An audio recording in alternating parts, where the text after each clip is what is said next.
Salam berjumpa kembali Bapak Ibu, saudara-saudari sekalian, teman-teman yang terkasih, sahabat-sahabatku. Pada kesempatan ini saya mengajak kita kembali lagi untuk mendengarkan sabda Tuhan yang kita ambil dari Penginjil Lukas bab 11 ayat 47 sampai 54. Celakalah kamu sebab kamu membangun makam nabi-nabi, tetapi nenek moyangmu telah membunuh mereka. Dengan demikian, kamu mengaku bahwa kamu membenarkan perbuatan-perbuatan nenek moyangmu, sebab mereka telah membunuh nabi-nabi itu dan kamu membangun makamnya. Sebab itu hikmat Allah berkata, Aku akan mengutus kepada mereka nabi-nabi dan rasul-rasul, dan separuh dari antara nabi-nabi dan rasul-rasul itu akan mereka bunuh dan mereka aniaya, supaya dari angkatan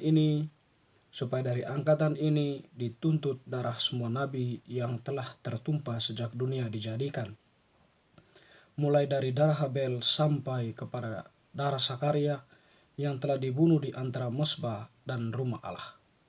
Bahkan aku berkata kepadamu, semuanya itu akan dituntut dari angkatan ini.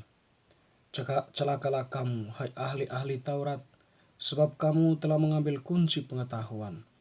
Kamu sendiri tidak masuk ke dalam, dan orang yang berusaha untuk masuk ke dalam kamu halang-halangi. Dan setelah Yesus berkata dari tempat itu, ahli-ahli Taurat dan orang-orang Farisi terus-menerus mengintai dan membanjirinya dengan rupa-rupa soal. Untuk itu mereka berusaha memancingnya supaya mereka dapat menangkapnya berdasarkan sesuatu yang diucapkannya. Demikianlah sabda Tuhan. Terpujilah Kristus. Teman-teman sekalian, Bapak Ibu, saudara-saudari yang terkasih, bacaan yang telah kita dengarkan tadi sebenarnya merupakan kelanjutan dari bacaan hari-hari kemarin ya, di mana Yesus mengecam orang-orang Farisi dan ahli-ahli Taurat. Pada bagian pertama, bagaimana Yesus mengecam orang-orang Farisi yang dianggap sebagai penjaga tradisi atau orang yang setia menjaga tradisi dan melakukannya. Jadi Yesus mengecam mereka sebab mereka itu tidak menunjukkan adanya sebuah ketulusan ya dari cara mereka menjaga tradisi itu atau mempraktekkan tradisi itu, sebab mereka hanya membersihkan bagian luarnya saja atau bagian luarnya saja yang tampak dianggap sebagai penjaga tradisi itu atau dianggap sebagai penerus tradisi, tetapi bagian dalamnya penuh dengan kebusukan. Tentu di sini mau menggambarkan kemunafikan. Bagian luar, bagian depan, panggung depan dan panggung belakang itu tidak sama. Panggung belakang ternyata mempunyai strategi-strategi, rancangan-rancangan yang semuanya itu berorientasi pada kepentingan di mana mereka dipuji, dielu-elukan, dan dianggap baik ya oleh masyarakat atau oleh umat pada waktu itu. Sehingga bagi Yesus ya, apapun yang mereka lakukan itu ya bukanlah sebuah tindakan yang perlu ditiru atau sikap yang perlu ditiru, sebab yang ditunjukkan sebenarnya di sana adalah kemunafikan atau penipuan publik ya, pencitraan saja sebenarnya, tidak ada nilai tambah ya. Itu sekiranya kalau kita membaca secara sederhana dari kritik atau kecaman Yesus untuk orang-orang Farisi itu.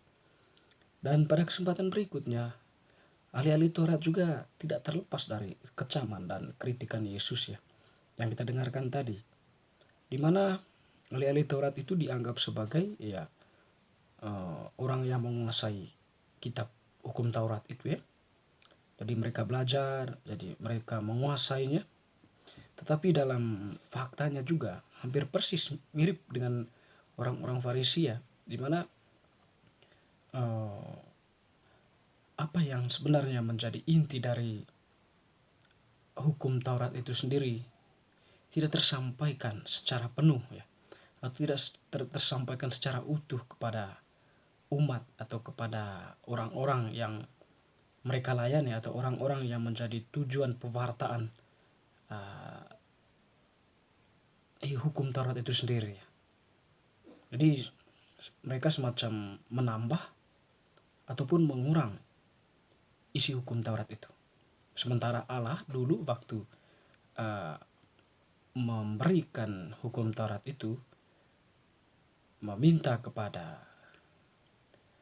orang Israel, nenek moyang mereka dulu ya, Musa, untuk tidak menambah atau mengurangi. Satu iota pun tidak boleh. Kalau seandainya mereka menambah atau mengurangi, hakikat dari hukum Taurat itu sudah kehilangan maknanya atau kehilangan orientasinya, tujuannya. Dan mungkin di sini ada tambahan ataupun ada pengurangan ya, sehingga makna eksistensi dari Taurat itu ya menjadi kabur. Sekiranya itulah yang menjadi kecaman Yesus ya, dan juga tindakan menggunakan, mungkin mereka mendasarkan diri pada apa yang mereka tahu atau pengetahuan mereka. Kemudian nabi-nabi yang diutus Allah ya, sebenarnya untuk membenarkan kembali atau meluruskan kembali berbagai bentuk praktek kehidupan yang amoral ya, atau praktek kehidupan yang menjauh dari Allah sendiri, itu pun mereka tidak terima. Bagi mereka kehadiran para nabi itu hanya mengancam kemapanan mereka, sehingga para nabi itu ya ditantang, dikejar-kejar, dipenjarakan, disiksa, dan bahkan dibunuh dan dimakamkan. Tentu di sini itu tadi ada sebuah ambisi atau kepentingan yang menguasai diri mereka, sehingga kebenaran yang sesungguhnya yang datang untuk meluruskan apa yang menjadi pola yang terbentuk dalam kehidupan mereka pada waktu itu agar sesuai dengan kehendak Allah tidak diterima dan bahkan dianggap sebagai sesuatu yang mengancam ya, dengan dalil-dalil mereka atau dengan alasan-alasan yang mereka sampaikan. Ya, sehingga bagi Yesus ya perbuatan-perbuatan mereka itu ya perbuatan-perbuatan yang tidak baik ya, kejahatan ada di sana. Dengan demikian ya pertanggungjawaban ya menjadi hal yang harus dilakukan kemudian ya atas perbuatan nenek moyang mereka ataupun juga ya mereka ya dari angkatan ini, kata Yesus ya. Jadi mereka harus bertanggung jawab atas darah para nabi itu, mulai dari darah Habel sampai darah Zakaria. Ya, karena itu tadi perbuatan-perbuatan itu ya mengorbankan kebenaran itu hanya untuk ambisi atau kepentingan pribadi. Bapak Ibu saudara-saudari yang terkasih, kalau kita kembali ke dalam konteks kehidupan kita dewasa ini ya, ambisi itu terkadang ya menguasai diri kita atau tumbuh dalam diri kita, diri saya, diri Anda, diri teman-teman semuanya. Dengan demikian ya, karena adanya ambisi itu ya terkadang kita terjebak di dalam terjebak di dalam sebuah lingkaran lingkaran godaan ya, dimana ketika ada tawaran akan sesuatu yang kita anggap sangat memberikan keuntungan bagi kita ya, kita masuki itu dan kita berjuang untuk bisa mendapatkannya dengan cara apapun ya, dan bahkan mungkin kita mengorbankan yang paling inti dari hidup kita, iman kita mungkin bisa dikorbankan di sana karena untuk sebuah ambisi atau kepentingan. Mungkin saudara kita juga kita jadikan kurban, sahabat kita jadikan kurban, orang dekat kita jadikan kurban hanya untuk kepentingan kita ya. Jadi ya Yesus sebenarnya mengajak kita ya dari kecaman-kecamannya itu ya, supaya kita sebagai anak-anak Allah yang sudah dibaptis khususnya bertindaklah sesuai dengan ukuran kita masing-masing. Yang terpenting bahwa kita masih dalam koridor koridor kehendak Allah sendiri ya, di mana Allah itu menghendaki kita untuk bertindak atas nama kebenaran, tidak mengorbankan sesama, tidak mengorbankan saudara kita, sahabat kita, teman kita, atau orang-orang terdekat kita hanya untuk kepentingan kita. Jadi Bapak Ibu saudara-saudari, sekiranya bacaan hari ini ya memberikan kita sebuah pemahaman atau pengetahuan baru bahwa Allah itu sesungguhnya tidak menghendaki perbuatan-perbuatan yang terselubung hanya untuk sebuah kepentingan, rencana-rencana, strategi-strategi terselubung hanya sebuah kepentingan dan ambisi pribadi maupun kelompok kita. Allah mengecam itu atau Allah mengkritik itu. Kalau memang demikian Bapak, Allah tidak menyetujui perbuatan-perbuatan seperti itu.